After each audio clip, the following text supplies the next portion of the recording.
Hello, and welcome back to my channel. This is Reality with Zila G. Now, I know this is hella late, but I will say that as the week has been progressing, I was like, okay, well, things are still being talked about the BET Award. So why not just go over my little get my little own shush on some highlights. It's not gonna be long or a big deal.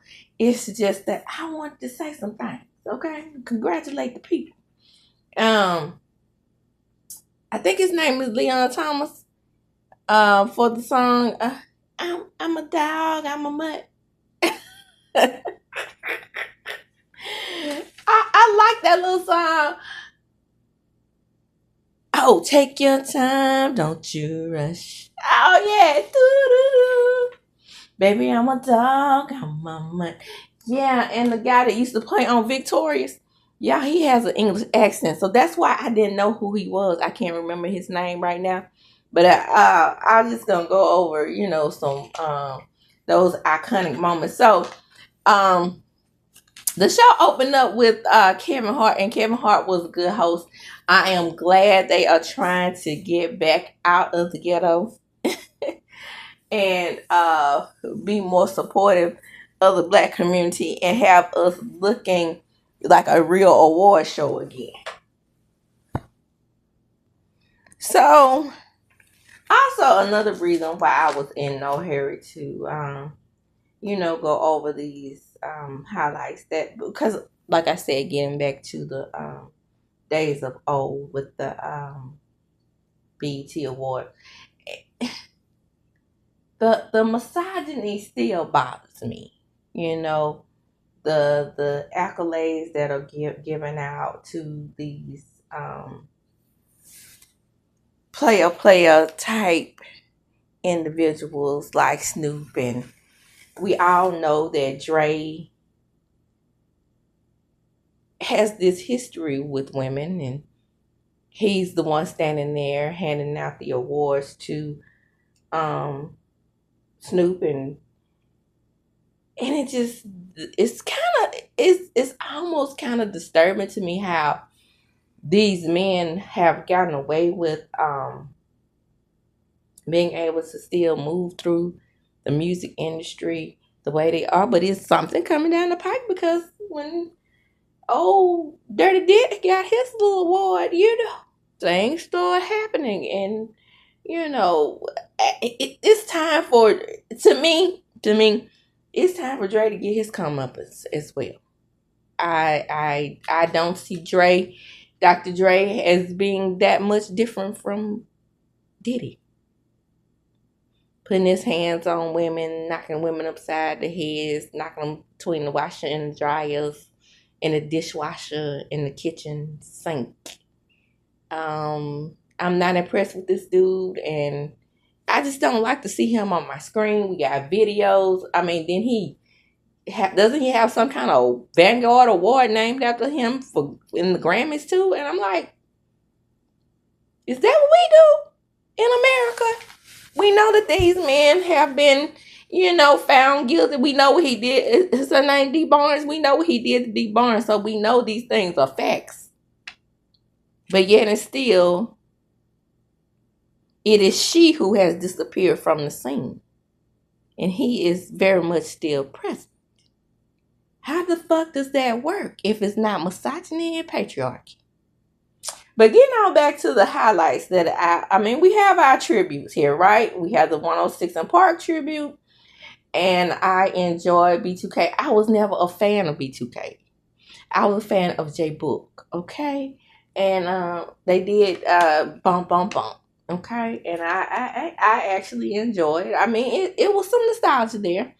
I'll say what takes me back is that, I'm 50, so, and definitely not ashamed of my age, but I was fully grown when B2K and 106 and Park was on.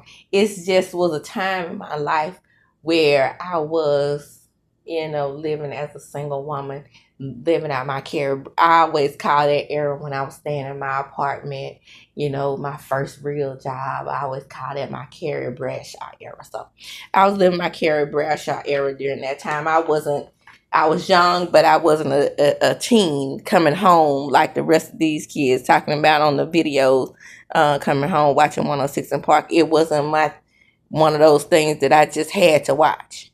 So I was living my life, my soft girl era, and like I said, I was living my Carrie Bradshaw, but I just didn't have the friends.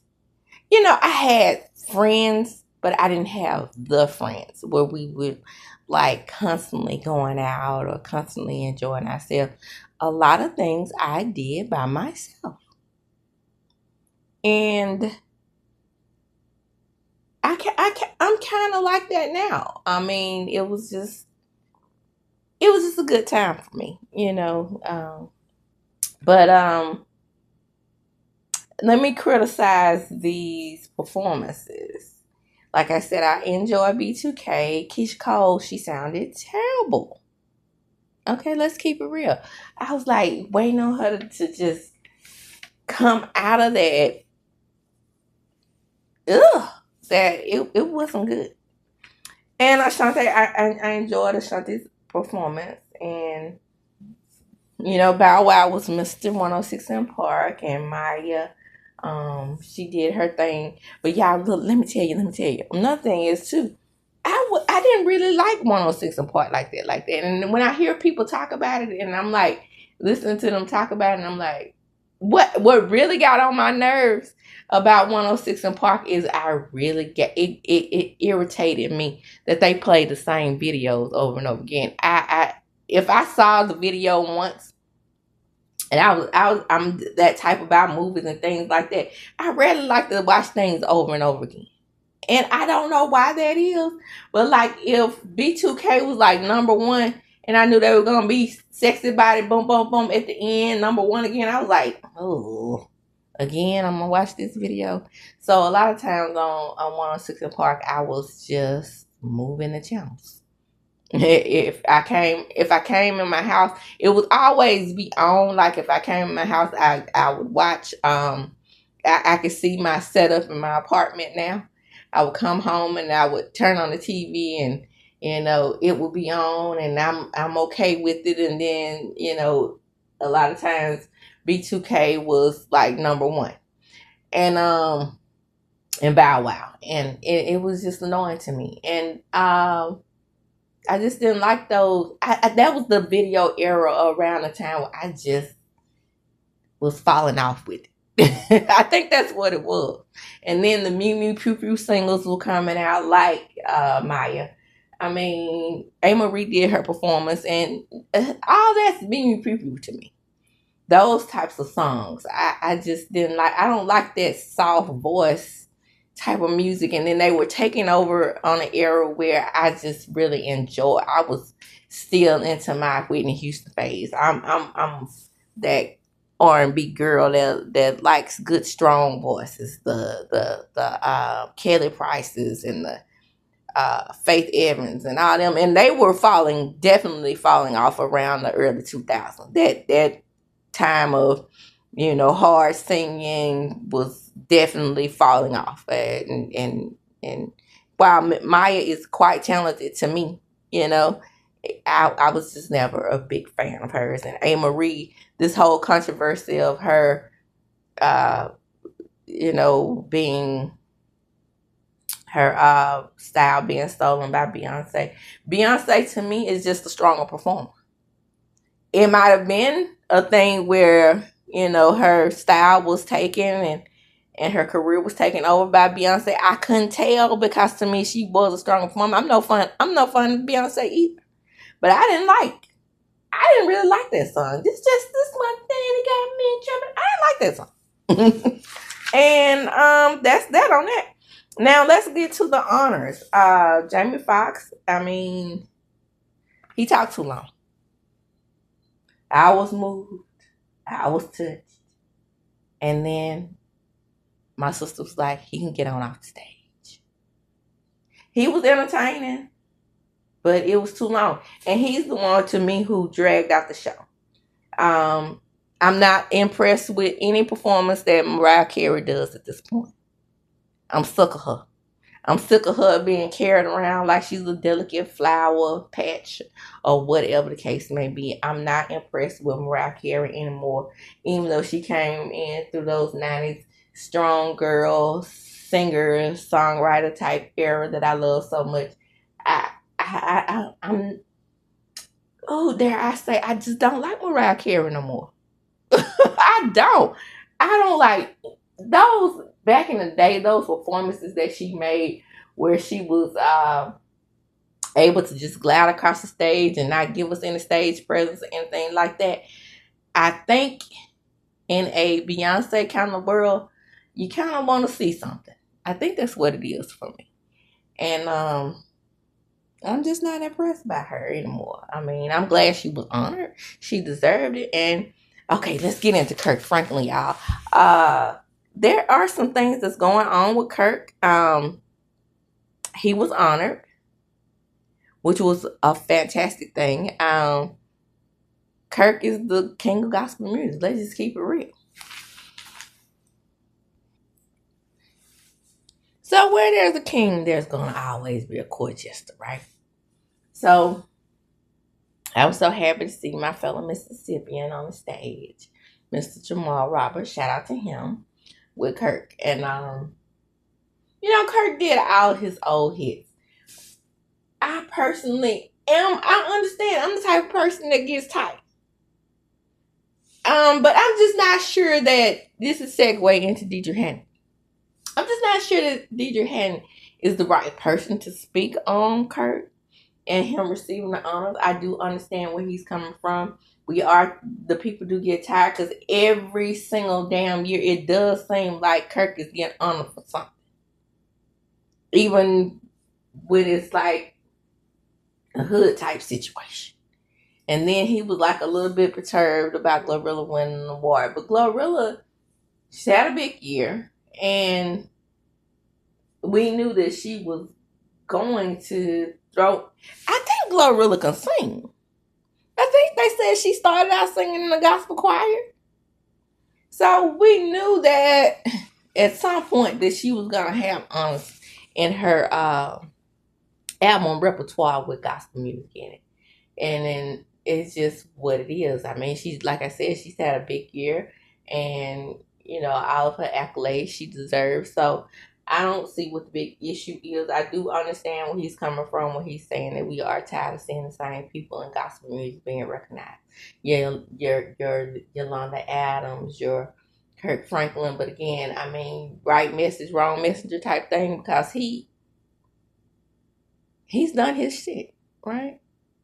And he the one was just out here begging us to forgive him for cheating on his wife with that little young girl that he had on that show. You remember he had that show like the Real Pastors of LA?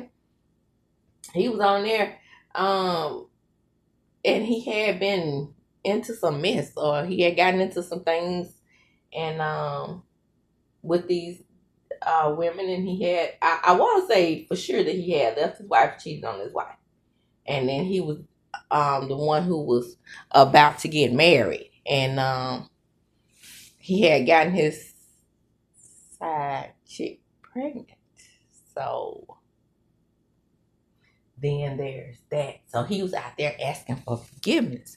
And I feel like when you're asking for forgiveness like that, then you're not the person that need to be worrying about who is being recognized in gospel music. If you don't want us to judge you for the things that you have done, then I don't think you should be out here being the one who is telling people that they are the ones that don't need to recognize Glorilla and that there's a shift in gospel music. When the shift in gospel music should be all inclusive. Shout out to country music with Beyonce.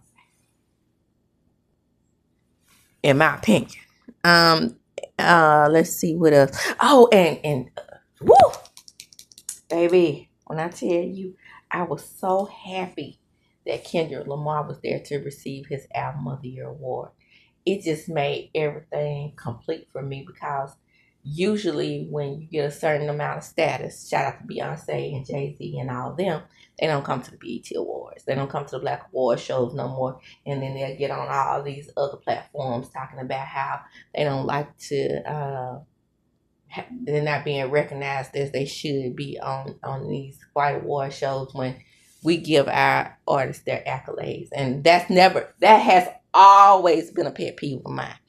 Always, ever since I was young, watching these award shows, seeing Michael Jackson not coming to the Soul Train Awards when he was getting all kinds of Soul Train Awards, and then when he got in all that trouble, he's back. He did the Remember the Time performance, and they just get too big for us. It's an honor when to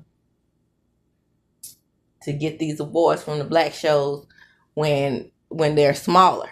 But then, as soon as they get big, they want to be recognized by the white shows or the predominantly white shows, and then they show less significance in what we provide and how we got them to where they are.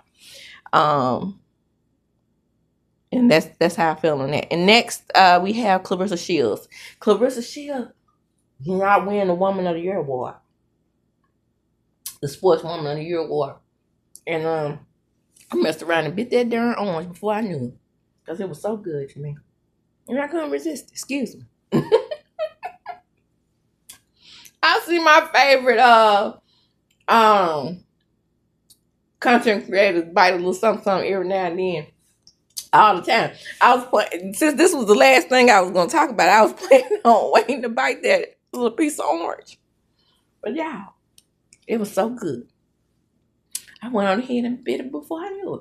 But there we go on that. And Claressa Shields is being criticized now because of what she said about Angel Reese. And as, in a way, I was like, I'm glad really she had the balls to say what a lot of black people are not saying. I don't want to say, but when I tell you I get tickled when they call those little Angel Reese's rebounds, I crack up because it looks like she misses a lot of shots. And it looks like, and there's nothing wrong with getting offensive rebounds. Don't get it twisted. But it seems to me that Claressa is right in this particular time. It seems like that. But okay. Then you gotta look at it this way. Let me go back though. You gotta look at it this way too. Award shows are popularity contests. And the name that's out there more is actually Angel Reese's name. Even though she's out there, she had a movie. She's having her affair with Papoose. She's in the news in that way, but Angel Reese is also just, to me, just better known. And that just may be why that she won the Sportswoman of the Year. Congratulations to Angel Reese. A lot of people are really, really, really, really perturbed with Claressa for what she said, but hey, like I said, you can't get too mad at her for being honest. She's like, well, I got more accolades, and I can't say that she doesn't. But again, it is a popularity contest, and from the way things look at this point in time, it does look like Angel Reese is more well known. And with that, I'm going to close on the BET highlights. Drop down in the comments and tell me what you like most about this award show.